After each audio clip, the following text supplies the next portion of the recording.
இல்லை படத்தோட பேரையோ வெளியில் பிரபலப்படுத்தணும் அப்படின்றதுக்காக நான் ஒரு பேட் எடுத்துகிட்டு வந்தேன், பால் எடுத்துகிட்டு வந்தேன். அந்த கீர்த்தி கூட வெளியில் கிரிக்கெட் விளையாடுற மாதிரிலாம் பண்ணேன். இது வந்து பார்க்குறவங்களுக்கு ஒரு ஒரு விளையாட்டுத்தனமாக தான் தெரியும், என்னப்பா இவன் அப்படின்னு. என்னோடய குடும்பத்துலேயும் யோசிச்சுப்பாங்க, இதெல்லாம் எப்படி அக்செப்ட் பண்ணிப்பாங்கன்னு. என்ன பண்ணுறது, இதுதான் நான் சொன்னேன், இன்னும் நான் விளையாட்டுக்காரனாக தான் இருக்கேன் அப்படின்னு. அதுவும் இல்லாமல் இந்த படம்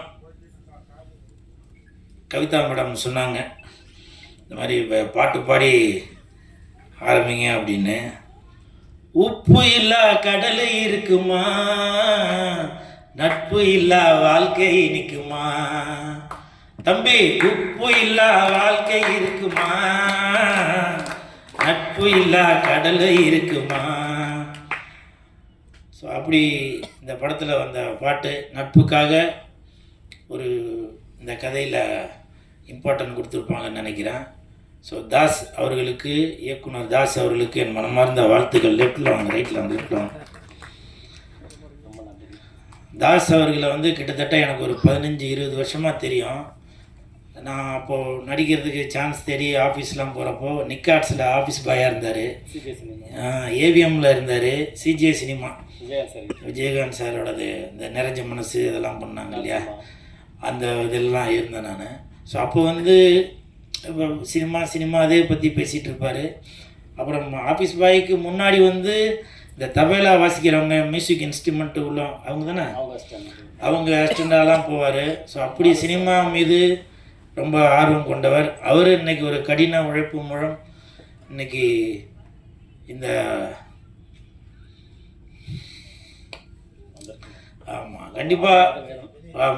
கண்டிப்பாக ஒரு நல்லது நடக்கும், சரிங்களா. அதான் விளையாட்டுக்காரன்.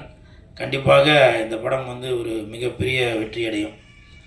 படத்தோட தயாரிப்பாளர் விவசாயி அப்படின்னு சொன்னார், அவருக்கு என் மனமார்ந்த வாழ்த்துக்கள்.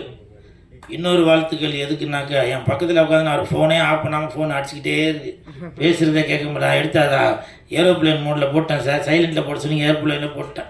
அப்புறமா அதை எடுத்து விட்டுருவேன். அப்படி ஒரு கள்ளங்கப்படம் இல்லாத ஒரு வெள்ளை சட்டை போட்டதுக்கு ஒரு அறிகுறி, அவர் மனசும் வெள்ளை அப்படின்ற மாதிரி பேர் மனவளன் சார் தானுங்களே. வாழ்த்துக்கள். இந்த படம் மிகப்பெரிய வெற்றி அடையும். அதே மாதிரி கவிதா மேடம் தொகுப்பாளர், எந்த ஒரு நிகழ்ச்சிக்கு போனாலும் அந்த இடத்துல கவிதா மேடம் இருந்தாக்கா ஒரு திருவள்ளுவர் அவங்க வந்து நேரடியாக வந்து அந்த திருக்குறளை பற்றி பேசினா எப்படி இருக்குமோ அப்படி இருக்கும். இன்னைக்கு நிகழ்ச்சி புதன்கிழமை, இன்னைக்கு நிகழ்ச்சி ஆரம்பிக்கும் போது கூட பொதுவாகவே நம்ம வீடு கூட பார்த்தீங்கன்னாக்கா காலையில் நம்ம எழுந்திருக்கும் போது ஒரு சுப்ரபாரதம் பாடிச்சுனாக்கா அன்னைக்கு நாளில் நல்லாயிருக்கும். பார்த்துருப்பீங்க இல்லையா, கௌசல்யா சுப்ரராம பூர்வா சஞ்சா சபத்தசே அப்படின்னு. அந்த கௌசல்யா சுப்ரபா அப்படின்னு இல்லை. இனிமேல் இந்த கவிதா மேடம் அந்த நிகழ்ச்சியில் இருந்தால் கண்டிப்பாக அந்த நாள் நல்ல நாளாக அமையும். நான் வந்து இது சும்மா ஒரு மேடைக்காக பேசணும் அப்படின்னு சொல்லவில்லை, உண்மையிலேயே அவங்க அந்த பேசுகிற தோனி. இப்போ உள்ள தொகுப்பாளர்லாம் பார்த்தீங்கன்னாக்கா அவங்க இங்கிலீஷ். நன்றி, வணக்கம், தேங்க்யூ, வந்து சிறப்பித்ததுக்கு நன்றி. அடுத்த நிகழ்ச்சி போதும், இது எனக்கான நிகழ்ச்சி இல்லை. புதிய டீமு, புதிய இயக்குனர்கள், அவங்கள பற்றி 4 வார்த்தை பேசுங்க. நன்றி. இப்போ கூட தயவு செஞ்சு கவிதா மேடம் கொஞ்சம் கை தட்டுறீங்களா? என்னை பற்றி புகழ வேண்டாம், இது வந்து எனக்கான மேடை இல்லை. ஏன்னா நிறையா பேர் நான் இங்கே உட்காந்துட்டு போய் என்கிட்ட வந்து சொல்லிட்டு போவாங்க, என்னை பற்றி பேசுங்கன்னு. இவங்க பாருங்கள், என்னை பற்றி எதுவும் பேச வேண்டாம், நீங்கள் மற்றவர்களை பற்றி பேசுங்க. ஏன்னால் அந்த கவிதா மேடமுக்கு தெரிஞ்சிருக்கு ஒரு ப்ரொடியூசரோட வழி என்ன அப்படின்றது. இன்றைக்கி 3-4 லட்சம் செலவு பண்ணி ஒரு ஆடியோ ரிலீஸ் பண்ணும்போது படத்தை பற்றி மட்டும் பேசி அவங்களுக்கு பெருமை சேர்ப்போம் அப்படின்னு நினைக்கிறாங்க. அந்த கவிதா மேடமுக்கு என் மனமார்ந்த நன்றிகளை தெரிவித்துக் கொள்கிறேன். அப்புறம் சுப்பிரமணிய சிவா சார் அவங்க வாழ்த்த வந்ததில் நான் ரொம்ப சந்தோஷப்படுறேன். என்னன்னாக்கா இப்போ எல்லோரும் என் பேர் கூல் சுரேஷ் தெரியும், இந்த கூல் அப்படின்றது தெரியும். கமெண்ட்டில் வேறு மாதிரிலாம் கூட பூவெலாம் போட்டு இது பண்ணுறீங்க. ஆனால் இந்த கூலுன்றது ரிஜிஸ்டர் ஆகிறதுக்கு காரணம் சுப்பிரமணிய சிவா சார் தான். திருடா திருடி ப்ளீஸ் தட்டிடுங்க. அந்த சுப்பிரமணிய சிவா சார் இல்லை என்றால் இன்னைக்கு உங்களை சந்தோஷப்படுத்தக்கூடிய இந்த கூல் அப்படின்ற ஒரு வார்த்தையே உங்களுக்கு கிடைச்சிருக்காது. ஏன்னா அன்னைக்கு திருடா திருடி படம் அப்போ கருணாசனை வந்து இந்த டாலரை பிடிச்சி சொல்லுவார், டேய் இது என்னடா அது கூலு போடாயம் அப்படின்னுவார். உடனே தனுஷ் சார் வந்து அதை நிறுத்தி அது ஒரு ஒரு காமெடியாக பண்ணோம். அந்த படம் மிகப்பெரிய ஹிட்டு. 186 நாள் அவார்டு வாங்கின அந்த படத்துக்கு. காமராஜர் அரங்கத்தில் அந்த நிகழ்ச்சி நடந்தது. 186 நாள் அந்த படத்துக்கான அவார்டு வாங்கினேன் நான். அது வந்து என்னால் மறக்கவே முடியாது. அது மட்டும் இல்லை, சுப்பிரமணிய சிவா சார் இன்றைக்கி வந்து ஷூட்டிங் ஸ்பாட்டில் பார்த்தீங்கன்னாக்கா அஜித் சார் படத்துக்கு கூட்டம் ஜாஸ்தியாக இருக்கும். பப்ளிக் விஜய் சார் படத்துக்கு ஷூட்டிங் நடக்குதுனாக்கா உடனே ஊர்லேருந்துலாம் கிளம்பி வந்துடுவாங்க. இப்படிலாம் இருக்கும். அதே மாதிரி ரஜினி சார் படம், கமல் சார். ஆனால் திருடா திருடி படத்திற்கு திருச்சியில் ஷூட்டிங் நடக்கிறப்போ ஷூட்டிங்கே நடத்த முடியல. அரை நாளோட பேக்கப் பண்ணியாச்சுங்க. அன்றைக்கி அந்த அரை நாளுக்கு அப்புறம் ஷூட்டிங்கே பண்ண முடியல. அவ்வளோ க்ரௌடு. சாப்பாடு வந்த சாப்பாடுலாம் ரூமுக்கு அமிச்சாச்சு. ரூமில் போய் சாப்பிடுங்க, இன்றைக்கி ஷூட்டிங் பண்ண முடியாது. அது மட்டும் இல்லை, நாளைக்கு எங்கே லொக்கேஷன்றது நாங்கள் காலையிலலாம் சொல்லுவோம். இப்போவே யாருன்னா சொன்னாக்க அது இந்த ஊர் மக்களுக்கு சொல்லிடுங்க. அங்கே கூட்டம் வந்து லாரியாக திரண்டு வந்துட்டாங்க. உண்மை தானே சார்? லாரியாக திரண்டு வந்தாங்க அன்னைக்கு. இதை நான் எதுக்காக சொல்கிறேன் அப்படின்னாக்கா, இன்னைக்கு தனுஷ் சார் தமிழகத்தில் மட்டுமல்ல ஹாலிவுட் பாலிவுட்டில் வரைக்கும் கொடி கட்டி பறக்கிறாரு.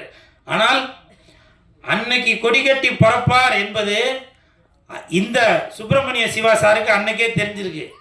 ஃபர்ஸ்ட் படம் துள்ளுவத இளமை, அந்த படத்தில் கூட தனுஷ் சார் வந்து மெயின் கேரக்டரில் 4 பேரில் ஒருத்தராக தான் நடிச்சிருந்தாரு. ஆனால் அந்த படம் ரிலீஸ் ஆன உடனேயே சுப்பிரமணிய சிவா சாருக்கு தெரிஞ்சிருக்கு, கண்டிப்பாக இந்த 4 பேரில் ஒரு முத்தை அவர் தேர்ந்தெடுத்து அந்த முத்துக்கு நல்லா அவர் பட்டை தீட்டினாரா இல்லையோ, இல்லை அவரே தீட்டிக்கிட்டாரான்னு தெரியல. ஆனால் அப்படி ஒரு அந்த வைரத்தை, அந்த வைடூரியத்தை கண்டு எடுத்து இன்னைக்கு உலகம் முழுவதும் பெருமைப்படக்கூடிய ஒரு மிகப்பெரிய நடிகராக, தயாரிப்பாளராக, இயக்குனராக வந்திருக்காரு அப்படின்னாக்க அது சிவா சாருக்கு அன்னைக்கே அது தெரிஞ்சிருக்கு. இப்போ கூட நான் வந்து இதை வந்து அவரை பெருமைப்படுத்தணும் அப்படின்றதுக்காக சொல்லவில்லை. ஆனால் அன்னைக்கு அந்த துள்ளுவதயமை ரிலீஸ் ஆனதுக்கு அப்புறம் தான் இந்த திருடா திருடின்ற படத்தை இயக்குனர் அவர்கள் தனுஷ் சாரை சூஸ் பண்ணார். அதன் பிறகு 6 மாதம் கழித்து தான் காதல் கொண்டேன் ரிலீஸ் ஆச்சு. காதல் கொண்டேன் மிகப்பெரிய ஹிட்டு. அந்த 186 நாள் இப்போ உள்ள படங்கள்லாம் பார்த்தீங்கன்னாக்கா வெள்ளிக்கிழமைக்கு காலையில் ரிலீஸ் ஆகும், ஈவினிங்கே வந்து ஒரு சக்ஸஸ் மீட்லாம் வைப்பாங்க. ஆனால் அப்போது 186 நாள் ஓடின அந்த படம். அவர் மிகப்பெரிய ஒரு இயக்குனரான அவர் சுப்பிரமணிய சிவா சார் அவர்கள், அவர் கூட நான் இந்த மேடையில் உட்காந்துருக்கேன் அப்படின்னாக்கா அதுக்கு வந்து மிகப்பெரிய நன்றியை தெரிவித்துக் கொள்கிறேன். அப்புறம் இப்போ சமீபத்தில் பார்த்தீங்கன்னாக்கா கேப்டன் அந்நியார் அவர்களை பற்றி சில தவறான செய்திகள்லாம் போட்டுட்டு வரீங்க. 1.5 கோடியில் கார் வாங்கிட்டாங்க, திமுக கூட இணைஞ்சதால் 300 கோடி பணம் கொடுத்துருக்காங்க, அதில் வந்து ஒரு பெரிய ஆடம்பர கார் வாங்கிட்டாங்க அப்படின்னு சொல்லி ஒரு பொய்யான தகவலை சொல்லிட்டு வரீங்க. ஏன் கேப்டன் குடும்பத்திற்கு ஒரு 1.5 கோடியில் கார் வாங்கிறதுக்கு கூட அவங்களால முடியாதா? அது மட்டும் இல்லை, அந்த கார் வாங்கியே கிட்டத்தட்ட 1 வருஷம் 2 வருஷம் கிட்ட ஆகுது. நான் அந்த காரை நான் ஏற்கனவே பார்த்துருக்கேன். அப்படி இருக்கும்போது உங்களுக்கு பிடிக்கலனாக்க விட்டுட்டு போயிருங்க. அதை விட்டுட்டு எதுக்கு ஒரு தவறான செய்தியை கேப்டன் குடும்பத்தின் மீதும் தேமுதிக மீதும் எதுக்கு ஒரு தவறான செய்தியை பரப்பிட்டு வரீங்க? அப்படி நீங்கள் கேப்டன் மேலே உங்களுக்கு அவ்வளோ அக்கறை இருந்துச்சுன்னா, தேமுதிக மேலே உங்களுக்கு அவ்வளோ அக்கறை இருந்துச்சுன்னா, போன எலெக்ஷன்லாம் நிற்கிறப்போ கேப்டனை ஜெயிக்க வச்சிருக்க வேண்டியதானுங்க. இப்போ நீங்கள் சொல்கிறதெல்லாம் பார்த்தா ஏதோ வைத்தறிச்சலில் சொல்கிற மாதிரி இருக்கு.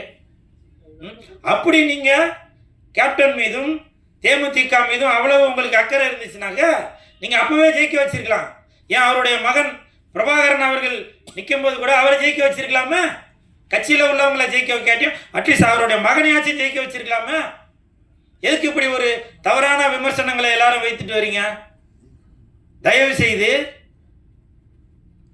இந்த உலகம் வந்து வாழ்ந்தாலும் ஏசும், தாழ்ந்தாலும் ஏசும். அதனால நீங்க கேப்டன் அவர்களுக்கு, தேமுதிக அவர்களுக்கு, அந்நியார் அவர்களுக்கு, பிரபாகரன் அவர்களுக்கு நீங்க ஓட்டு போடாட்டியும் கூட பரவாயில்ல. ஆனால் தயவு செய்து ஒரு தவறான விமர்சனத்தை வைக்காதீங்க. 300 கோடி வாங்கிட்டாங்கன்னு நீங்க சொல்றீங்களே, நீங்க தான் பக்கத்துல இருந்து போய் எண்ணிக்கிட்டு இருந்தீங்களா? அந்த மிஷினில் போட்டு 300 கோடி எண்ணி பார்த்தீங்களா? எவ்வளோ கொடுத்தாங்க அப்படின்னு. தயவு செய்து கேப்டன் அவர்களுடைய குடும்பத்தை பற்றி யாருன்னா பேசினீங்கனாக்கா உங்கள் நாக்கு அழுகி போயிடும். அவருடைய சாப்பாட்டை சாப்பிட்டுட்டு நீங்கள் அவரை பற்றி கேப்டன் குடும்பத்தை பற்றி தவறாக பேசியிருந்தா உங்கள் குடலும் அழுகி போயிடும். ஹீரோயின் சொல்லி தான் அவன் என்கிட்ட இன்ட்ரடியூஸ் பண்ணாங்க. இங்கே வந்தாக்க அந்த அம்மா ஏதோ தங்கச்சி கேரக்டர் அப்படியா? ஏன் அப்படி? நான் எப்பவுமே உண்மையை மட்டும்தான் பேசுகிறாளே. ஏமா வாமா. இந்த சகோதரியின் பெயர் கீர்த்தி. என்ன விளையாடிருக்காங்க? இந்த படத்தில் விளையாட்டுக்காரன். இந்த படத்தில் கீர்த்தி சுரேஷா? ஓ, கீர்த்தி சுரேஷா?